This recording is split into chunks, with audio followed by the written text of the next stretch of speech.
ብታጡ ብትነጡ ራሳችሁን ማጥፋት የለባችሁ። ሰው ቢጠላችሁ፣ ባይሳካላችሁ፣ ብትደህዩ፣ ትምህርት ራሱ ውጤት ባይመጣላችሁ፣ ባትቀጠሩ፣ ዘመዶቻችሁ ቢጠላችሁ፣ ጓደኛ ባይኖራችሁ፣ ገንዘብ ባይኖራችሁ፣ ስለወደደን፣ ስለጠራን፣ ስላነጻን፣ ስለቀደሰን፣ ወገኖቹም ስላደረገን፣ አውሬ የነበርነውን በጎቹ ስላደረገን፣ ባዕድ የነበርነውን ልጆቹ ስላደረገን፣ በክርስቶስ ደም የተገዛው ቅዱስ መቅደስ ነኝ ብላችሁ በዚህ ብቻ ደስላችሁ ይገባል። የእግዚአብሔር ልጅ ከመሆን በላይ እድልነት የለም። ቁስ አጣው ብለህ እንዴት ራስህን ታጥፋለህ?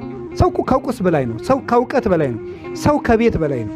ሰው ልዩ ክቡር ነው። የተገዛችሁት በክርስቶስ ደም ነው። ለእናንተ ተቸንክሯል። ለአንዷ ዓይናችሁ፣ ለአንዷ ጥፍራችሁ፣ ለአንዷ እጃችሁ፣ ለአንዲቱ ጠጉራችሁ ክርስቶስ ተቸንክሮላታል። በምስማር ተወግቷል። በጦር ተወግቷል። በገመድ ተጎትቷል። መሬት ላይ ተጥሎ ተስቧል። ለእናንተ ለአንዲቱ ሕዋሳታችን ይህን ያህል እንደሚወዳችሁ እርግጠኛ ሆኑ። ዋጋ ተከፍሎባችኋል። እንድትሰክሩበት የተሰጣችሁ አካል የለም። እንድትዘፍኑበት፣ እንድታመነዝሩበት የተሰጠ እጅና